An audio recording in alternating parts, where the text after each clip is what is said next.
Merci beaucoup, chers téléspectateurs. Vous êtes à la deuxième partie de votre émission, le leadership. Tout à l'heure, nous avons eu à retracer le parcours académique et professionnel de Serigne Mbacké Diagne. Nous en sommes à son parcours social et politique, voire même Serigne Mbacké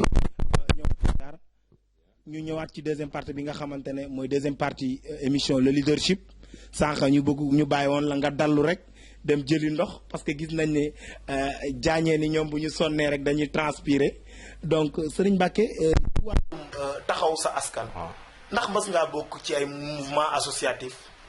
waaw defe naa ne tamit même bi ñuy jàng très tôt à Membre Diop déjà bi ñuy nekk xale on était en un moment ñu jiite woon presque on pouvait dire c'était le club qui gérait à la fois le poulailler et le jardin de l'école bi ñu nekk xale bi ñu fa jógee aussi à Momar Sène Wali on était au niveau du Fosco c'est vrai qu'on n'était pas présent en ce moment mais en un moment on était le chargé de l'organisation pendant une année bi ñu fa jógee aussi ci chargé organisation Fosco Momar Sène Wali bi ñu fa jógee au niveau du lycée Abdoulaye Sadji en ce moment on était le vice-président du club EVF du lycée. Et defe naa ne je me rappelle de monsieur Thiandoum def nañ fa on avait fait du bruit au niveau du lycée Abdoulaye Sadji à l'époque vraiment Mbaye Soppé ñoo ko fi njëkk indi def fa des théâtres yoo xam ne comme gars yi xam ñu woon casquette boobu ça avait fait du bruit donc jaar nañ fa ci en dehors de l'école aussi. C'est à 21 ans qu'on a été pour la première fois président d'association ici au niveau du champ de course. D'accord balaa ñu ñëw ci président au champ de course bi nga defee mooy jaar-jaaru mouvement associatif yi nga xamante ne jot nga leen a lim au sein de ton école au sein des écoles par où vous êtes passé. Est-ce que vous pouvez nous capitaliser l'expérience que vous avez acquise au niveau de ces établissements? waaw au niveau de ces établissements leen lañ ci jànge loo xam ne dañ koy waar xale yi mooy une école c'est aux élèves de faire vivre l'école c'est l'animation et l'éducation à la vie familiale qui nourrit une école c'est ça qui donne aussi la grandeur intellectuelle bi nga xam ne école daf ko war a am tey dañuy wax que ne le niveau est faible c'est vrai parce que les élèves sont de moins en moins entrepreneuriat journal de l'école amatul à l'époque daf doon am les élèves aussi amatul benn challenge boo xam ne créer des jeux de l'esprit créer des rencontres te loolu mooy dundal école donc foofu li ñu fay capitaliser di wax élèves yi ne mooy à la fois ni ñuy jànge ci classe bi noonu la ñuy aussi jànge ci activités yi nga xam te ne moom la ñuy def par les rencontres yi ñuy def ak nit ñi prise de parole en public et autres là donc cela veut dire que loolu ça nous a énormément servi dans la vie après parce que ça nous a démystifié la parole en public ça nous a permis d'être décomplexés par rapport à la société sénégalaise. D'accord moo ngi noonu la parole gouverne le monde l'action s'ensuit donc c'est une citation qui nous a été octroyée par un des érudits muy koo xamante ne bëggul sax koy tudd mu ne deux choses gouvernent le monde la parole et l'action. Et je pense que loolu c'est un enseignement crucial donc tey jii Serigne Mbacké nga jàng ci mouvement associatif yi nga xamante ne jot nga fay jaar muy ci école yi mu nekk une formation capitale parce que da lay former en civisme mais aussi en prise de parole en leadership tey jii ci li nga jot a wax yëpp si on vous posait la question qu'est-ce qu'un leader? Un leader c'est quelqu'un qui pense profondément le développement de sa société et qui se projette dans l'avenir en termes d'action. La vision du leader, c'est ce que disait tout à l'heure le directeur de e-coopération Sénégal. Donc, il a dit tout à l'heure qu'un leader doit être un visionnaire. Moundiaï Cissé aussi de passage l'a dit. Un leader doit être un visionnaire parce qu'il projette le développement de sa société dans son esprit d'abord. Et la conception maintenant qu'il a, il essaie de transformer cela en action dans la vie quotidienne mooy en quelque sorte li nga xam ne moom la Karl Marx waxoon rek Karl Marx daf ne l'architecte le plus maladroit diffère de l'abbé du simple fait que dafay concevoir sa construction dans son esprit avant mu di ko jéem a entreprendre képp koo xamante ne nii da ngay toog di xalaat ci say problème société di jéem a apporter ay solution par rapport aux problèmes de sa société et di ko def de façon désintéressée di xeex pour sa dëkk jëm kanam que tu sois intellectuel ou non tu es un leader. donc mën nañ ci joxe benn exemple muy El Fuego donc moom déjà je pense que ni nangul nga ma loolu Aïcha moo ngi noonu on continue toujours Serigne Mbacké avec une définition très pertinente que vous venez de donner de Karl Marx aujourd'hui donc quelle analyse faites-vous par rapport à la jeunesse actuelle dans le cadre de la définition du leader. dina tooñ tuuti xam naa di nga ma sànniwaat xeer ne ma politique mais dafa am loo xam ne ça m'avait tiqué un jour borom xam-xam wax ko Mamoussé Diagne, l'éminent professeur de l'université. dafa toog mu ne mes étudiants deviennent de moins en moins pertinents parce que de moins en moins politiques. Les gens duñ comprendre mais en quelque sorte loolu moo dal génération bi. ndaw bu demee ba désintéressé wu ci prospection avenir am. dafay perdre sa pertinence. donc ndaw ñi tey lu ci bëri dañu dem ba détaché wu par rapport à l'existence quotidien bi nga xam ne moom lañ am. man loolu nag xañ ne ay causes yu bëri moo ko indi. mais la seule chose bi nga xam ne tey moo leen mën a rendre le lustre d'antan mooy que ñu xam ne ñoo moom seenu Sénégal. waa Dakar xam ne ñoo moom seen ak Dakar waa Tëngéej xam ne ñoo moom seen Tëngéej waa Géejawaay xam ko. waa Sénégal gépp en suñ ko tënkee ci benn kàddu. waaw askan wu ne. waaw gox ba fa ne. ndaw ña fa ne ñoo war a defar gox boobee. ñu xam ne seen mission la. li Frantz Fanon doon wax. benn borom xam-xam bu mag daf na chaque génération doit dans une relative opacité chercher sa mission historique soit l'accomplir soit la trahir. mooy ndaw lu ne ci génération ba mu toll am na lu leen yàlla sas loo xamante ne seen environnement la ñuy xool pour xam la leen yàlla sas loolu nag leen yàlla sas ñaar lañ ci mën a def soit ñu jóg xeex ngir mu sotti ñu nekk ay ndaw ñu am taxawaay soit ñu nekk ñu yenjax ñoo xam ne dañ koy seetaan ëllëg histoire juge leen comme des faibles. ndeysaan ñun nag on a choisi l'option que mu am erreur et autres là de réfléchir et d'agir selon la mission qu'on pense qui nous est assignée donc te loolu lañ jàppe ne mooy la définition idéale d'un leadership. moo ngi noonu la définition idéale de leader. Chaque génération a une mission, il se doit de l'accomplir ou de la trahir, comme disait Malraux, agir de telle sorte que, comme le disait aussi Emmanuel Kant, agir de telle sorte que la maxime de ton action puisse être érigée en une action universelle. Avant de faire quoi que ce soit, il faut toujours se poser la question à savoir si tout le monde en faisait comme moi, si la question elle est pertinente, l'action elle est profitable à tous. Il faut toujours agir, mais si elle est relative et individuelle, il faut toujours se remettre en cause, car agir toujours dans l'intérêt général doit être l'option et l'ambition de tout un chacun. Donc ba tax na tey jii bu ñu jaalee ci loolu dañuy ñëwaat ci li nga xamante ne mooy li ma doon wax sànq rek. tey jii Serigne Mbacké Thiam gannaaw Diagne autant pour moi bi nga amee jaar-jaar yépp ci mouvement associatif ndax aspiré nga dugg ci politique wala yaa ngi ci politique. waa en quelque sorte maa ngi ci politique bu fekkente ne te ci laa musa ne dañu définir la politique comme l'art de gérer la cité.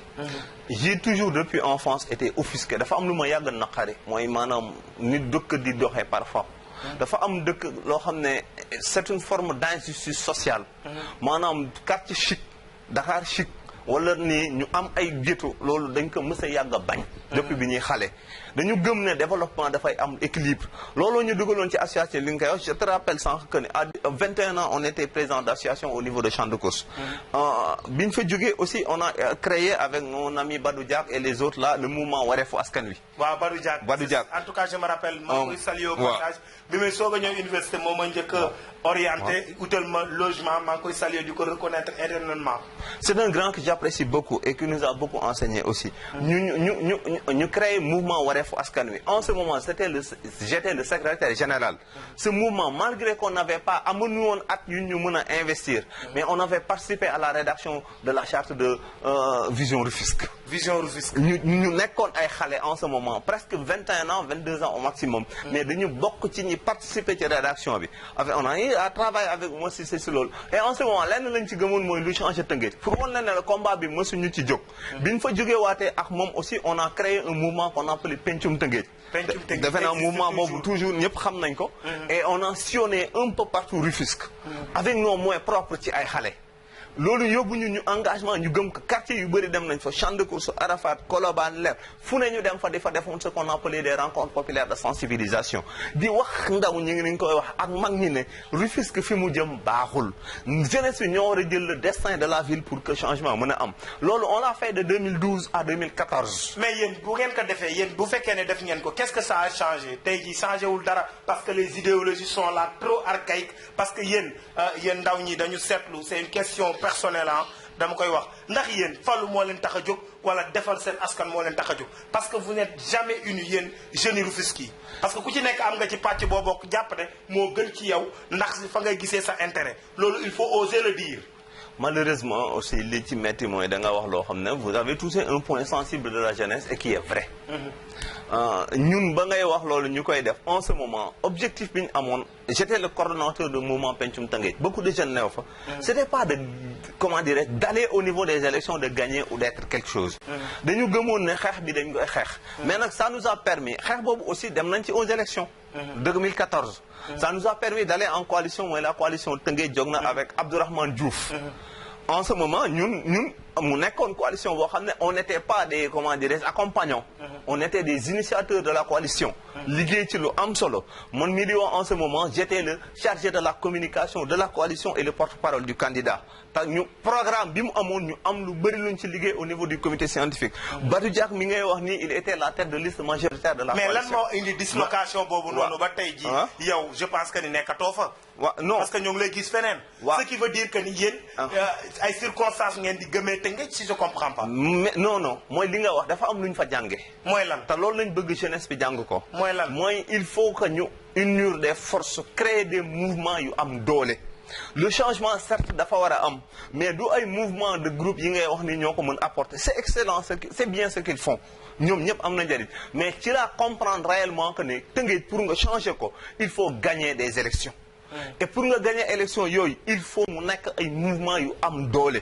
c'est-à-dire en ce moment lan lañ ci jàngat mooy la volonté unitaire dajaloo ñun doomu Tëngéej fexee am doole joo xamante ne dinañ fi jëlee les politiciens classiques loolu il faut impérativement mu am te loolu moo ñu pousser à ce que li ngay wax ni effectivement am ndax dañu dem ba gëm ne du ay c'est vrai que dafa parce que politiciens dañu am système bu ñuy liggéeyee boo xam ne tant qu'on n'a pas de mouvement yu am doole changement du mën a am loolu moo ñu andi bi ñuy évoluer si loolu ba pare on a intégré un mouvement muy conscience citoyenne ànd defar Tëngéej avec le président Arona Sarr bi ngay wax lenn rek lañ ci jublu. mais Serigne Mbacké dama bëgg ñu bañ a sorko wax ji. ndax ñi ñuy seetaan suñ mbokk téléspectateurs yi. point bi Rufisquois yi ñoo ko soxla woon parce que aussi tamit on ne gagne pas un combat dans la division. tey jii yow yaa ngi tudd un leader muy Arona Sarr. je n'ai rien contre lui. par contre j'apprécie ce qu'il fait. à sa juste valeur. parce que il a un mouvement citoyen. donc mais tey jii. Serigne Mbacké Diagne. il faut oser le dire. que les jeunes de Rufisque ne sont pas unis politiquement. ils sont en tout cas dans la division dans la théorie chacun croyant en son leader ku ci nekk am nga loo gëm jàpp ne fa nga nekk moo gën fa nga nekk te damaa jàpp ne bu fekkee ne yéen ñëpp li ngeen di woote yéen a ko bokk mais pourquoi pas aller ensemble mais vous n'êtes jamais ensemble parce que ce qui veut dire que ne ay postes de responsabilité moo leen di omnibuler ku nekk ci yéen il faut oser le dire. mais loolu mooy constat bi fi nekk. waaw d'accord déglu naa la barki démb je salue aussi la publication de Ismaïla Niang bu muy wax ci gaañi bi muy wax ci foncier bi nga xamante ne état bi am na ay mesures yu mu ci jël mais personne ne s'est prononcé te bu fekkoon ne kenn lañ doon ŋaññi leader am dañuy mel ni géwél bu ñu jox ab micro nekk tey ñu teral la. problème mu foncier c'est ça le problème de Rufisque il faut oser le dire. mais dama bëgg ñu laal le point sensible. parfois nag il m'arrive sama yaram di tàng may wax xam naa dinañ ne tey fuego tàngal mais dama bëgg ñu wax ci points sensibles yooyu. c'est pas des points sensibles pour ñun. et c'est une occasion que nous avons nga ñu may. du point sensible dëgg quel que soit alpha du point sensible Tëngéej dafa jot ndaw ñi booloo nekk benn. li ngay wax nii dama ne la mais nag am na lu nit ñi di gëm aussi yoo xamante ne ñàkk nekk benn googu c'était pas parce que jeunesse bi dañ ko bañ mais dama gëm ne dafa amul woon en tout cas des projets alternatifs portés par une jeunesse boo xamante ne dañu nekk ci loolu laa lay expliqué xam nga tey nga yor benn mouvement waaw mais da nga may déglu ma tuuti comme poser nga question aussi nga nekk ci benn mouvement par exemple comme ni ñu ko amee woon keneen am benn mouvement sectoriel yooyu tey amul doole boo xam ne dina convaincre beneen mouvement mu jóge ca fa mu nekk ñëw fekk si ko. mooy dañ leen di rajaxe man bu élection ñëwee. c'est-à-dire non Serigne Mbacké Diagne li nga may wax c'est contradictoire. déedéet parce que man je peux pas comprendre yow nga ne ma. mouvement yooyu mënuñu unir parce que ku ci nekk amul doole ci ba pare nga ñëwaat ne ma. je n'ai jamais dit que mënuñu unir boo mu dégloo di nga comprendre. il faut dama bëgg mu leer parce que du ci man mais ci ñu ñuy seetaan. waaw mais nag j'apprécie mais boo posez une question vous attendez la réponse. ba léegi yaa leeralul réponse non en kay dama ne la. mouvement yi ñuy wax ne bañu ñoo unir. jeunes yi am nañ ci ñoo xam ne day leer na mu ne bëgg nañ unir ndax dynamique bii ñu nekk tey ci suñu mouvement ñun on travaille avec beaucoup de mouvements yu ma leer c'est sûr yoo xam ne non le moment venu dinaa leen lim am na ci ñoo xam ne aussi mën naa leen lim. est-ce que du xeetu dox non déedéet non dama la wax sànq li waral nga non on travaille avec beaucoup de mouvements à l'est à l'ouest et au nord. li may wax nii te mouvement yooyu xam nañ seen bopp des mouvements crédibles yoo xam ne ñi ci nekk ils travaillent avec la conscience citoyenne avec des associations avec des ASC ñun loolu voix boobu ma la wax noonu moo indi engagement bi ñu am li ñu gëm mooy c'est dans l'unité que la jeunesse triomphera. loolu unité boobu mën naa nekk. mën na ne. xam nga dafa ci nekk am nga leader boo gëm. non déedéet jeunesse bi bul nekk ku ci nekk xam nga tey jii dafa am problème bu ñu am mooy. Serigne Mbacké Thiam yow. fanweeri nit si kër gi non xam nañ ni Arona Sarr nga gëm. man Arona Sarr mais est-ce qu'il est dit que ni keneen ak keneen moom la ñu gëm. je t'ai dit avant may ànd ak Arona Sarr j'étais dans une coalition boo xam te ne en 2014 dafa am du Arona laa gëm projet bi ñu ànd ak Arona laa gëm. delluwaat ci dama bëgg mu leer. du Arona Sarr laa gëm. projet bi ñu ànd ak Arona Sarr moom laa gëm. boobu ban projet la. dañu am un projet de modernisation de la ville de Rufisque. commencé wul ak Arona.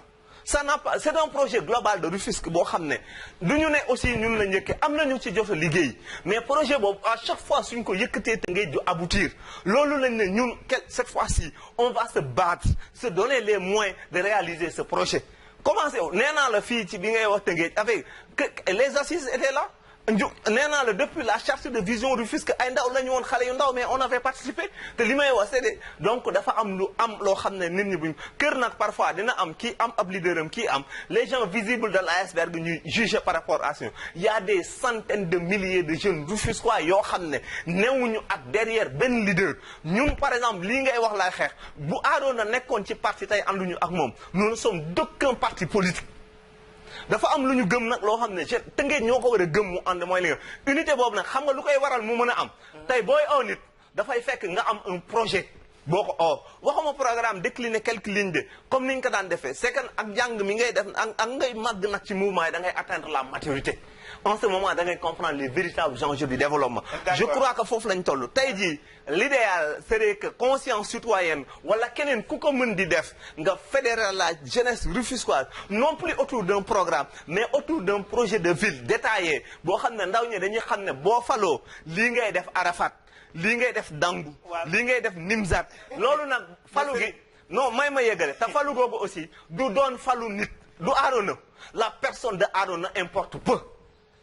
Et je le dis xam nga lan moo am solo la création d'une équipe rufisquoise capable de porter le développement de la ville loolu il faut ñu xam ne loolu te Arona li tax ñu ànd ak moom malgré votre programme malgré votre loolu la ñu gëm moom lay liggéey li ngeen gëm yëpp ak li ngeen nar ak li ngeen fas yéene def yëpp loolu yëpp nangul nañ leen mais n'oubliez pas que bu fekkee ne est vous avez un obstacle un lion boo xamante ne depuis des années il est là te koo xamante ne ñu bëri yaakaar nañ ne il est indétrônable parce que ku ne xam na ni jàmbaar la de te yow mi dëkk ci est bi je pense que ne xam nga ko ndax mën nga maa wax est bi lan nga fi gis comme réalisation ci kooku nga xamante ne nekk na fi ay yoon parce que aussi tamit dañ maa yónni question boobu ne ma laaj la ko.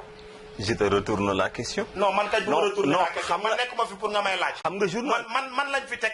yóbbante ma laaju askan wi pour ma leen koy yeggee. parce que ëllëg yéen a bëgg boole ñi nga xamante ne ñoom ñoo leen doy pour ñu dem à la conquête de la magistrature. kon yow doo ma laaj boo ma laajee des contradictoires. non xam nga journaliste nga. le journaliste li war a nekk liggéeyam. mooy montrer les réalisations de chaque équipe. su fekkee am na won leen ñu ko ñun tey Tëngéej am na constat bu ñu def boo xam ne mooy suñu positionnement. kon ñi gën a dëkk. Parmi les 3 communes de la ville de Rufisque, la commune qui souffre le plus, c'est la commune de l'Est. La commune qui souffre le plus, c'est la commune de l'Est. Foo ko teg ak ci ban domaine lay souffrir. ci ban tali moo baax commune de l'Est. xaw ma de boo ko xamee wax. non waa kon d'accord dama lay laaj. ban marché moo nekk man néew ma fi tontu man laaj lañ ma fi tegee. man boo ma tontu loo rek damay am fu ma féete te xam nga ni man day ci seex laa kon donc dama lay bàyyi yow rek ngay tontu man maa lay laaj. waa léegi yow mën ngaa laaj sa bopp te tontul sa bopp parce que askan yow la ñuy déglu. ban foyer de la jeunesse moo am Rufisque Est. boo ko xamee wax ma. ban marché moo nekk dans des normes standing propres yoo xamante ne Rufisque Est. waa d'accord dama ne la donc nag par rapport à tous ces faits ñun li ñu gëm mooy nous avons une commune à moderniser. équipe yi fi nekk nag nee naa la li may wax ci ñoom wax nañ ko ba pare ñun li ñu gëm mooy lan nga wax ci ñoom parce que tey ji Serigne Mbacké ñun ñoo ngi lay. l'ensemble des équipes yi fi nekk que ce soit l'est de la ville ils ont montré leurs limites. la relève faram-fàcceel ko pour ci sama maam bi nekk cëw leen maanaam moom mi nga xamante ne géej gi la moo koy ëpp rek mu yaakaar ne lépp baax na. géré nañ 2 mandats. nit ñi gisal nañ seen bopp. xam nañu résultat bi ñu def. ban résultat la yow gis nga ci am. yow c'est que aussi tamit nit boo ko fi bëggee jëlee. da ngay wax ci li mu tële nga proposé ñu ne ñu ëllëg ñun ndaw ñi. man chargé de la communication bu mouvement conscience ànd defar Tëngéej bu ñu ñëwee lii la ñuy indi comme contribution lii la ñuy indi comme changement. wala yéen amoo leen programme wala li ngay wax da nga ko ñeme ñu. wala waa ji fi nekk nga ñeme ñu. ay wax day leer. li may wax naa ko depuis nee naa la. non ñun yëguñu par rapport à l'équipe l'équipe waaw d'accord dañoo bëgg nga wax ñu lan la. par rapport à l'équipe ñun fi ne bu dee dama ne la Tëngéej ci boppam c'est une dañ la njëkk développement zéro la ne. loolu dañ la ko wax mu leer ragaluñ ko. donc yow yaa wax non loolu. je l'assume. liñ si nekk nag mooy nan la ñuy def ba nag développement boobu mën a am te amuñu mbedd yu baax bërki dem ba yow mii di wax yaa def reportage à Kolo Arafat qu'est-ce qui s'est passé. koñ boo xamante ne fa la ñaari maire yëpp dëkk mënul fexe ba oto yi jaar fa donc loolu si c'est pas suffisant comme réponse lan nga bëggati en plus de cela ñun xoolal champ de course koñ bi ni état bi mu nekk xoolal tali bi koñ état bi mu nekk xoolal Arafat état bi mu nekk xoolal Léona seen tali bi état bi mu nekk xoolal Guy Mouride état bi mu nekk donc c'est suffisant comme réponse laal nga koñ boo xamante ne kilifa gi fa la dëkk waaw wax mais ñaan ko gox bi fa la yeewoo de mais tey jii ci koñ yi gën a soxla développement Guy Mouride ci la bokk. mais léegi bu fekkee ne moom. léegi nag comment il est parvenu à avoir un deuxième mandat. non xam nga dama ne la évolution dafa am. que élection dafay am y avait 5 ans de cela. objectif bi am nit def na premier mandat taxaw ne waa dëkk bi dama bëgg deuxième mandat parce que on m'a fait bloquer lors de mon premier mandat. dama bëgg deuxième mandat pour mën a réaliser. def na deuxième mandat waa Tëngéej gisal nañ seen bopp loolu wax naa ci li ñuy wax ñoom ñoo koy jugel seen bopp. ñun je sais que yow dafa mel ni li ngay wax da nga koo ragal. luñ ciy ragal dama bëgg koy wax fii xam nga fii le leadership man awma lu may làq-làq. élage ñun ñun ay ndey ji seex lañ dañuy bëgg muy tàng fii la mbur mi di tàngee parce que ñëpp ñu ngi ma naan fan yi damay doser affaire yi. maa ngi gis yaa ngi ñàkk ba mel ni ku dugal ci four mais fii nii lay melan quand c'est émission le leadership voilà c'est la voix des sans voix day tàng day metti dama bëgg nga wax ma waa ji ngay waxal bu fekkee ñeme nga ko ne ko jàkk ci ay bët parce que man xam naa ne mu ngi ñuy seetaan xam naa ne waa këram ñu ngi ñuy seetaan xam naa ne ay ndawam ñu ngi ñuy seetaan nga wax li ngay wax. élage lu ñuy ragal amul ci àdduna nee naa la maire yi fi ne que ce soit muy commune est bi que ce soit muy ville de Rufisque. comme est bi dafa mel ni ñeme ñoo maire lenn lañ leen di laaj mooy ñoom xaalis bi ñu leen jox pendant 10 ans ñu gérer ko fan lañ ko dugal muy un bilan du leneen lu ñu leen di laaj ndax bu dee réalisation waa askan dëkk bi ci seen bopp xam nañ man de personnellement gisuma réalisation. kon léegi loolu yow li ngay bëgg a undu mooy waa ji daal dafa nekk di tëdd di jóg si suñu magistrature ba la ñu ko jox. li mu def xañ ne moo ko xam mais du lu visible luñ mën a gis su fekkee am na nañu ko wax ñu xam ne lii la def. kon daal yow bëgg nga ma def ci waa ji jël ko émission mu wax la fi nga xamante ne foofu la def suñuy koppar pendant 5 ans. loolu lañ koy demander et ce serait une excellente chose mu wax ak waa Tëngéej wax leen fi mu def suñu xaalis. kon pare nga pour le leadership dem jëli ko. bien sûr. kan nga ciy taamu. bu est wala bu ouest wala bu nord.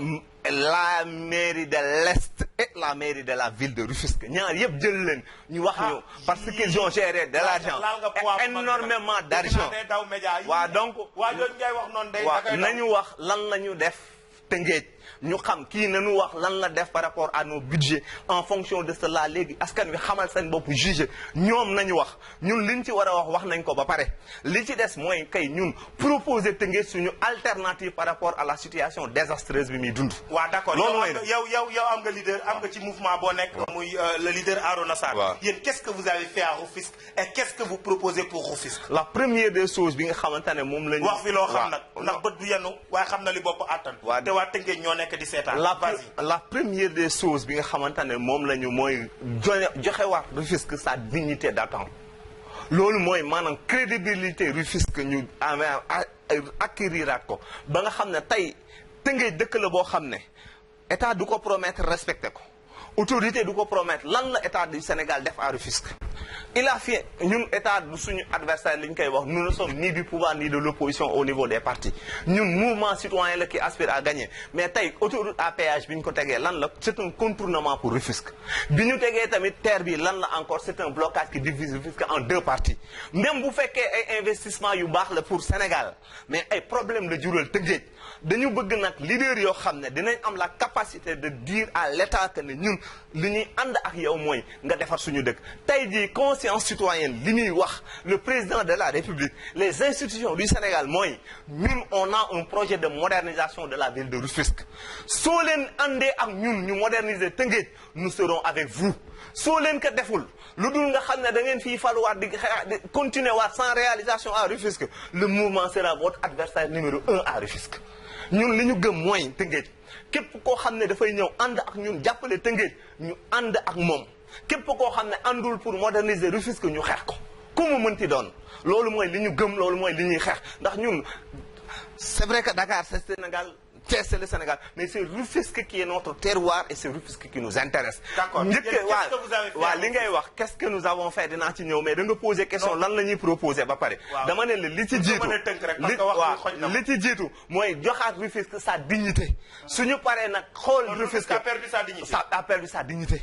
Deuxième chose bi nga xam ne dafa amaat aussi tey mooy dans les prospections économiques qui se dégagent au Sénégal l'orphelin du Sénégal c'est Rufisque Rufisque offshore lan la ci Tëngéej négocier la Sococim le dégrèvement fiscal bi mu amee lan la ci Tëngéej am Cap des Biches li nga xam ne tey actuellement dafi nekk qu'est-ce que Rufisque yi gagne ñu ngi indi sel indi contribution normalement business Rufisque tey jii en 4 ans de travail sérieux les économistes savent que war na mën a jógee 7 milliards dem chiffre de 13 milliards c'est faisable ci loo xam ne dama lay wax lu simple Sococim c'est une entreprise que nous aimons que nous apprécions beaucoup mais li mu war a jox Tëngéej daf ko war a jox ba mu mat sëkk pour que parce que tey jii aussi 2 certifications la yor ISO 9001 ISO 14001 qui est une certification RSE dafa impliquer sa responsabilité directement dans le développement de la ville de Rufisque même bu ko état defoon dégrèvement dafa war a ñëw ànd ak waa Tëngéej ñu tabax Tëngéej et l'état du Sénégal aussi mënul bi muy négocier Dangote nga xam ne dafa indi 3e cimenterie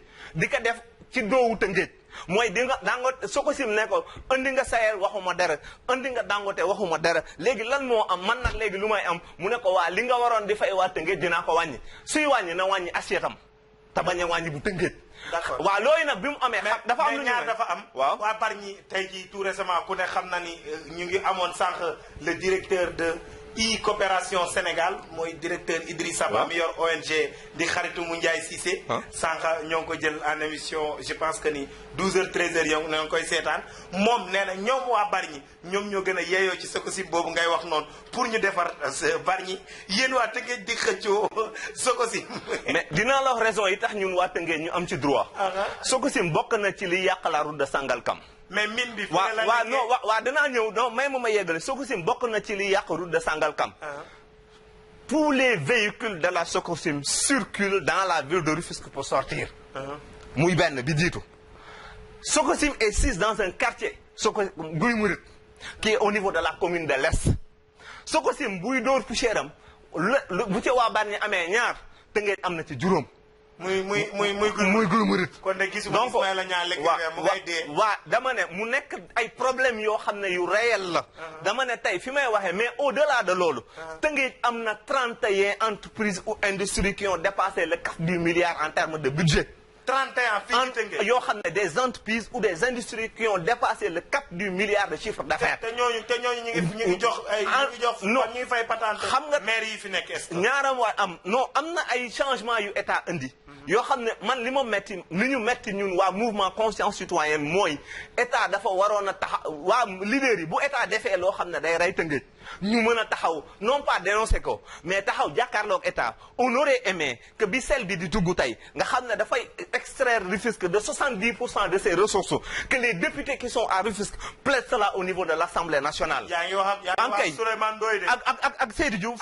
je l'assume on aurait aimé nous l'assumons dañoo bëgg ay njiit ñoo xam ne Tëngéej dañuy taxaw di défendre l'intérêt de Rufisque. Seydou Diouf li mu wax ci émission bi yëpp ne moom daa taxaw Tëngéej. taxawu Tëngéej yëpp na ma wax benn yoon boo xam ne dugal na Assemblée nationale une question oratoire concernant le développement de Rufisque. Seydou nee na si la dëkk. waaw non xam nga ñu les rapports de l'Assemblée nationale yow mën nga ko vérifier au niveau de l'Assemblée au niveau du secrétariat su amee nu ñu ko génneel xam nga lu ñu bëgg ci Tëngéej. ay njiit ñoo xam ne waaw moom laay je m'adresse directement à Seydou Diouf et à Souleymane Ndoye.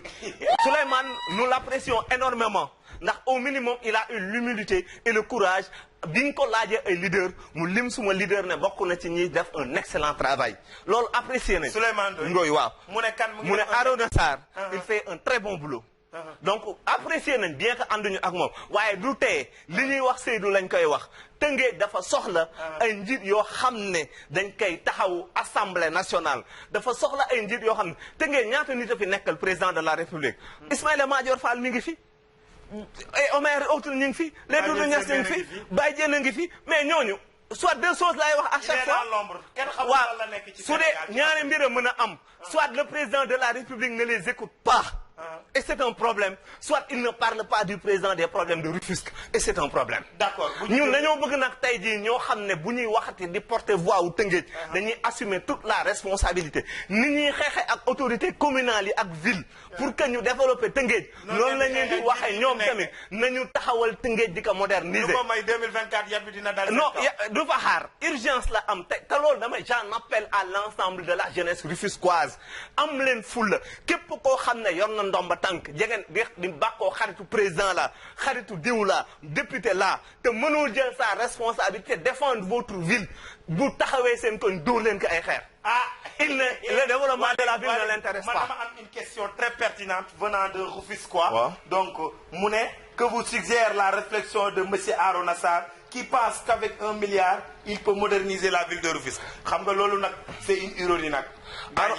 Ils n'ont pas compris sa pensée. et laa jàpp waaw Ismaïla Niang moo envoyé question bi ne Arona Sarr posé nga question bi ci émission sama naataangoo boobu nga xamante ne maa ngi koy saluer au passage nay leer posé nga ma question bàyyi ma tontu. je suis d'accord. li mu wax mooy avec un budget d'investissement infrastructural dafa leer waxul ne 1 milliard de budget yor na Tëngéej. Tëngéej daf ne charge yi bu ñu ko génnee ba mu jeex. ñu am 1 milliard boo xam ne de infrastructure la. tey par exemple 5 ans la. première année. ñu ngi may wax président de la République le boulevard Maurice Gueye depuis kañ la ko Macky Sall dig waa Tëngéej. tey jii 1 milliard nga def ko ci boulevard waxuñu nga tali mais ça fait l'embellissement du boulevard. réellement da koy def deuxième année nga am 1 milliard investir que au niveau des marchés qui sont à Rufisque amal troisième année 1 milliard investir que au niveau de la modernisation des façades de l'école amal 1 milliard beneen année bi nga investir que au niveau de la modernisation des hôpitaux cela veut dire que en 5 ans vous investissez dans les infrastructures 5 milliards loolu boo ko defee waxuñu ne Tëngéej sera une ville comme Dakar mais changera réellement de visage. tey jii ban infrastructure ngeen gis Tëngéej boo xam ne nii da nga koy xool ne lii mat na 1 milliard. d'ailleurs imaginez maire boo xam ne chaque année am na un projet d'infrastructural d'1 milliard pendant 5 ans ou pendant 10 ans. que serait Rufisque. ma ñëw ci question suñu mbokku internautes yi. certainement am na ñu bari ñoo xam ne dugg nañ. am na koo xamante ne mu ngi tudd Moussa Dadi Koita depuis les États-Unis mu ne good evening to Sami TV and the day guest. Voilà, merci beaucoup à Dadi Koita depuis les États-Unis. On continue toujours. Nous avons aussi Dadi Koita. Le problème est certes les autorités, mais est-ce que le mouvement a une politique orientée à la conscientisation des jeunes sur le problématique? Waaw, sur la problématique. Je réponds au mot ba nga pare. Ba bu nga dem rek sur la problématique de prise en charge de l'avenir de Rufisque. Allez-y, on vous écoute. Par rapport ak loolu mu wax. Pour problème de conscientisation damay ñëw ci turu mouvement bi rek répondre ko suñu mouvement dañ ko bañ ba dañ ko tuddee conscience citoyenne ànd defar Tëngéej ça veut dire beaucoup de choses mooy xam nañ ne tey jii li Cheikh Anta Diop doon wax naan c'est le développement éducatif qui précède le développement économique mooy dëgg leader boo xam ne daf mel ni Arona Sarr li mu gëm mooy. est-ce que doo jëlaat mouchoir bi tuuti nga dal. parce que suñu internautes yi nee nañ tey jii dafa mel ni dafa la laal foo xamante ne. bala ngay ça se comprend. bala ngay développer dëkk. da ngay fexe ba waa dëkk ba xam lan mooy développement bi ñu bëgg. maanaam ànd ak ñoom xam-xam bi xam nga loolu lu muy avancé commencé ndaw yi xamal ne budget maire yi du lu alalu maire Arouna Sarr bu fal woon tey maire waa Tëngéej continuer di considérer ni ñuy considérer maire ku mu may ñaari junni nga yaakaar ne moo la ko may il sera comme les maires qui sont là dafa am changement boo xam ne c'est vrai en lui mais dafa war a commencer par la jeunesse. waa kañ non non c'est fondamental.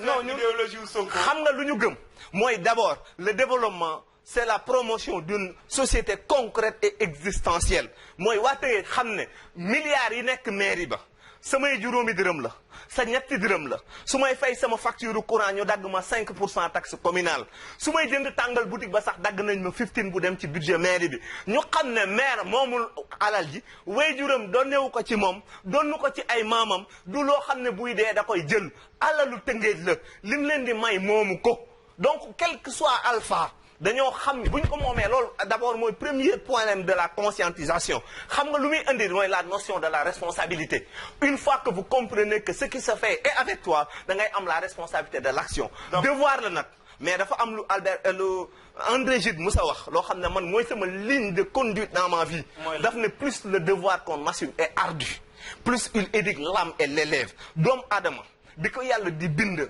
xool aadama bu nekkoon ne ko xul inni xalifatullahi fil ard dafa am une responsabilité divine bu mu ko jox dans sa mission de développement yàlla dafa ne ëllëg day ndaw mi li mu xeex ci dëkkam da koy atte yomal xiyaam mu nekk bu ko jëfee ay tuyaaba su ko jëful mu nekk ay sanctions divines yuy wàcc ci moom développement wu dëkk c'est fondamental lii ngay wax ni conscience boobu ñun dañ ko jël ba tuddee ko suñu mouvement su paree nag ñu ne ba conscience citoyenne amee léegi nag na ànd defar Tëngéej am parce que ñun Tëngéej moo ñu ñor moo ñor Arouna Sarr moo ñor l'ensemble du mouvement conscience citoyenne dama laa bàyyi nga développer religieux dama laa bàyyi di la déglu religieusement nga développer donc mooy li ma doon wax c'est une opportunité qu'on donne à la jeunesse rufisquoise de se prononcer l'émission Le Leadership est une émission oui pour toute la jeunesse rufisquoise pour l'ensemble des leaders où que vous soyez quoi que vous fassiez c'est votre télé venez en tout cas faire des demandes on vous prendra en émission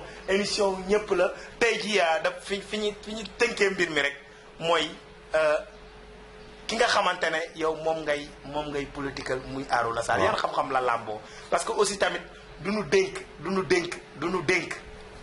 am dëkk koo xamante ne amul xam-xam te it amul yenn valeurs yi concernant les valeurs j'en laisse le jugement général de la population waaye nag ci xam-xam ku ci nekk am nga sañ-sañu la ngay dégg ci nit nga am ci xayma wala nga am ci gis-gis dama bëgg nga ñëw ci li nga xamante ne mooy xam-xam yu mu làmboo dinaa ci ñëw mais ci foofu lañ toll loolu laay ñëw rapidement mais je précise une chose je propose bon vent kooku Majum Ndaw moo ko wax à l'image du leader de Arouna Sarr Moussa Dadi Koita merci beaucoup pour les encouragements et les félicitations depuis les États-Unis ñoo ngi gis ne yaa ñuy suivre merci beaucoup allez-y li may njëkk a préciser politique lu ma Arouna te ñi fi ne c'est des responsables majeurs et vaccinés xam nga waaw damay leeral non dafa il faut nga bàyyi ñu mu leer ñun dañuy politigal Tëngéej Arouna Sarr si boppam politigalul boppam xam nga politigal nit dafa am lu xewi jël nit pour teg ci mairie bi ce n'est pas ça qui nous intéresse ñun dañu bëgg tey jii cette fois-ci loolu laay wax ci changement bi que ñu xam ne dañu war a xeex autour d'un projet de développement que dañu war a xeex pour des idées et non plus pour des personnes la personne de président Arouna et moom il le dit bis bu gisee ku ko gën a engagé ci développement Tëngéej gën ko taxaw gën ko ab dynamique day ànd ak moom liggéey parce que Tëngéej rek moo ko ñor ñun ce qui nous intéresse et c'est à cela qu'on appelle à l'ensemble de la jeunesse rufisquoise dinaa ñëw nag ci Arouna li nga wax c'est vrai parce que c'est lui le leadership boobu nag li ko jee ñaar la mooy li nga wax compétence engagement et détermination jël alalam ak ay moyens yëpp di ko def au service de Rufisque Arouna Sarr Tëngéej la juddoo yaroo Tëngéej màgg Tëngéej jàng Tëngéej ba am bagam dem jàngi droit ba nekk un expert en décentralisation et en développement local. kon xam-xam yooyu la laam. loolu la jàng. d'accord nekk tamit am lu beesaat loo xam ne dinaa ko wax am plus de 10 ans d'expérience de secrétaire général de commune xam nu ñuy yore mairie ak xam nañ ne administration communale secrétariat général moo ko yor il est secrétaire général de commune pendant des années kooku xam nekk aussi administrateur xam lan mooy développement communal maîtriser ko xam lan mooy renforcement de capacité de la jeunesse xam lan mooy formation jigéen loolu domaine am la d'accord de ko maîtriser. ok donc au-delà de maîtrise aussi li ngay wax sur le plan des valeurs. lenn laa wax mooy jikkoy nit du ma ci àtte. mais ci capacité de travail. Arona Sarr c'est un jeune qui a 41 ans. lii mu réalisé lay wax Tëngéej ndax ku mënoon ci 41 ans mën nga ko def nekk si jàng fi. yor fi entreprise yor fi ay ferme nekk fi secrétaire général de maire nekk capitaine d'entrepreneur liggéey say bien il s'est réalisé à 41 ans en dehors de la politique loolu nag laa ne moo am solo bu ñuy fal nit nañ xool koo xam ne il s'est déjà réalisé dans sa vie wane na mais aussi wane ne mën na yor kon daal yaa ngi bëgg a undu ne ñi fi nekk ñoom dañoo en tout cas boo leen fi falatee ku xiif Tëngéej parce que non dama bëgg c'est un problème la dama bëgg balaa maa ñëw ci loolu da nga bëgg a wax ñi fi toog ne ñoom dañoo reggul moo tax bi ñu ñëwee ñu nekk di dóor du samay wax say wax la analyse donc laa ci am rawatina nag man commune ba ma dëkk waxuma ko nag yow yaa ko nekk di wax ay ca bu la neexee joxoñ sama waa ji man amama sañ sañu joxoñ ko ndax gaynde la dama bëgg ñu ñëw dañoo bëgg a wax ci éducation Arona Sarr dafa am loo xamante ne mu ngi xew Tëngéej di lëmbe Tëngéej ba léegi gisaguma ko ci muy un jeune Rufisquois bokk ci commune am gagné le prix international Immaculée édition donc mu nekk un jeune boo xamante ne nous savons tous que le marché de l'écriture est trop cher surtout édition yi donc tey ji un jeune s'est décarcassé pour montrer son savoir-faire sa particularité pendant des années mu tey jii mu bokk ci li nga xamante ne c'est un prix un concours où il y avait 250 nationalités il est sorti premier étant de sa commune et jusqu'à présent maa ngi gis ñi nga fi wax ne ay dóorkat lañu waaw gis naa fi sax ku fi jënd benn livre gis naa fi ñoo xam ne dañuy dige mais moom gisaguñu mu def ci benn réaction wala mu ñëw taxaw ci lan moo ci taxawaayam dans le cadre de l'éducation askan wi ma yónni moo tax ma àddu ci point boobu noonu. et c'est une bonne chose Ismaïla Niang que vous parlez c'est une fierté sénégalaise africaine. baax na ci que je suis de très près. waaw dafa am loo xam ne ñu kontaan ci dëkkam. bettul Tëngéej Lamine Sine Diop. le premier président de l'association des écrivains du Sénégal. le premier docteur ouest africain en laryngostomologie. et Rufisquois. kon la fierté rufisquoise. donc l'excellence et le savoir. dañ ci kontaan li may wax aussi nekk Lamine Ismaïla le président Arona Sarr bis indil ko livre am. il va vous recevoir inchallahu rabbi si li nga wax ci éducation nag gëm éducation tax Arona le président Arona Sarr bi président ne nañ ubbiwaat école yi mu ne mais école yi xanaa duñ fa yóbbu xale ci conditions yi mu nekk il a décaissé plus d'1 million et quelques ñu ànd ko avec le préfet Serigne Babacar Kane que nous saluons de passage le major des services d'hygiène major Thiam ànd pendant 7 jours ay otoy service d'hygiène otoy docteur Thiam qui est au niveau du district sanitaire di pomper école yi di pomper jàkka yi di pomper juma yi di ci nekk guddi ak bëccëg mu koy def avec ses biens propres kooku gëm éducation tax mu di ko def donc Arona c'est quelqu'un koo xam ne déjà nekkul maire nekkul dara mais ci atum ren rek ay millions dugg na ci éducation fii ci commune bi on gëm Ismaïla Niang nag nous vous encourageons, nous vous félicitons au nom du mouvement Conscience Citoyenne et au nom du président Arona Sarr di xaar nag suñu livre inchallah nous allons vous accueillir et vous recevoir ici avec inchallah DJ El Figio bu soobee yàlla. Inchallah rabbi en tout cas la voix des Rufisquois moo ngi noonu la fâcherie de Rufisque le représentant des Rufisquois chaque fois que besoin se fait sentir de se prononcer il parle mais dans le cadre de l'intérêt général sans parti pris ndey ji seex laa damay jaaxaan.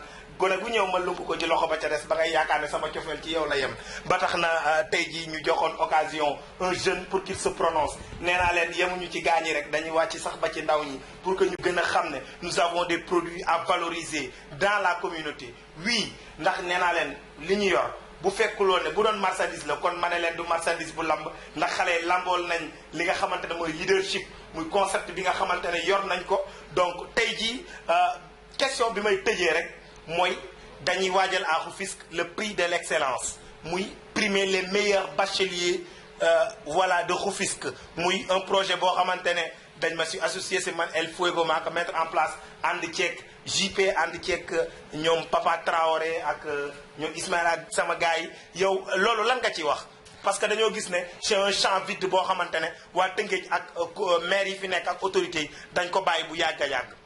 C'est une excellente chose. Et là, c'est une excellente chose. dañ leen di encourager di leen féliciter et di demander le président Arona Sarr de vous soutenir. di demander le président Arouna Sarr de vous soutenir leen ndax leen tax fii ci champ de course ça fait des années chaque année dañuy organiser distribution de prix ndax ñun nag dañu am particularité mooy on a une école élémentaire on a un CM on a un lycée on a une école des écoles privées lii ngay wax dañu gëm gis nga dëkk dara ëpp ci doole éducation c'est la pièce maîtresse du développement. Victor Hugo disait que ouvrir des écoles, c'est fermer des prisons. L'arme la plus redoutable pour former une nation, celui armé de savoir, car le savoir est source d'inspiration du développement et de l'avancement pour se mettre sur les rampes, en tout cas de l'émergence, comme disait l'autre. Non seulement dañ leen di encourager di leen féliciter initiative bi dafa ñëw à son heure c'est vrai que am na comme suñu quartier yi di ko def mais on à l'échelle de la ville amagu fi te dafa war a am lenn lañ leen di assurer incha allahu rabbi mouvement bi lu mu ci mën dina ko def. leneen li des aussi. bis bu ñu faloo maire. la journée de l'excellence rufisquoise. bi ñu commencé bi ngeen def nii. on va l'officialiser ñëw nekk l'accompagnant direct parce que tabu boobaa on le fera à l'échelle de la ville. yéen nag may bëgg a irrité yegg seeku ma de mais foofu tollooguñ fa ndax ci ay dig rek la. nañ tàggatoo. waa di leen remercier aussi. bëggoon naa woo sa naataangoo yi ñu sànni ci ay kàddu. waaye nag waxtu wi moo ñu xoj. ñoom aussi tamit ñii nga xamante ne dañu déplacé wu pour ñëw seetaan li nga xamante ne moom mooy émission bi parce que kii mu ngi jóge ba Dakar ñëw pour prononcer wu Serigne Mbacké xanaa ñu biaisé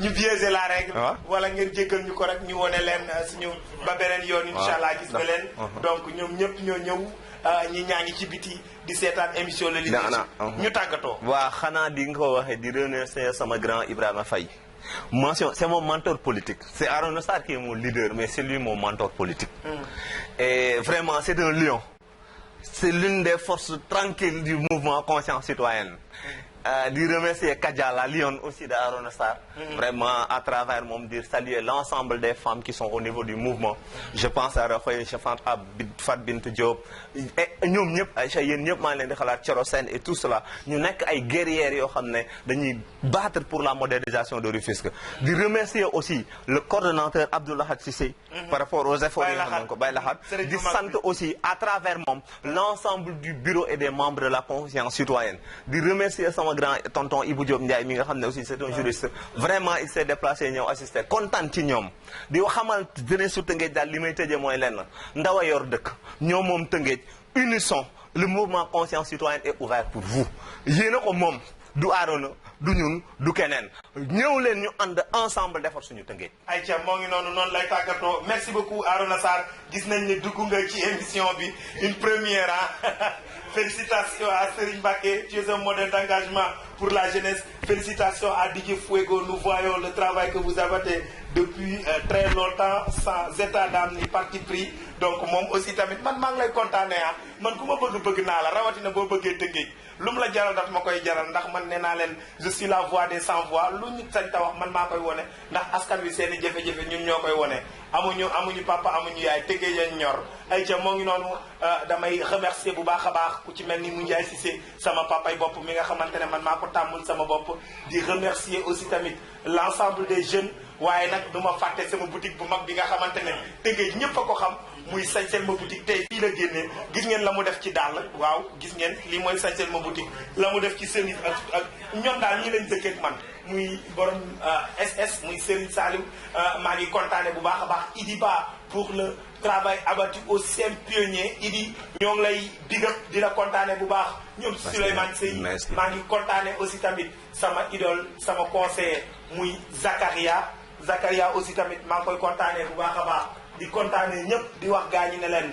mbir maa ngi noonu donc suñu yëf la seen yëf la lu ñu bokk ñun ñëpp la ba tax na ku ci nekk nee naa leen lépp ñëpp loxoy ku ne nga ca ba tax na bu ci kenn génne loxoom cancer Rufisque comme ni ko Aram Diop di waxee on s'engage merci beaucoup Dadi Koita pour les encouragements depuis États-Unis nee na DJ man dama laa bëggal sama bopp ay ca Dadi maa la gën a bëggal sama bopp man it maa ngi leen di kontaane di leen jox dig daje samedi bii di ñëw même heure même fréquence ci yeneen i xeetu surprise ndax nee naa leen Kassé Samy TV booy nelaw sax da ngay yeewu la vision de l'émergence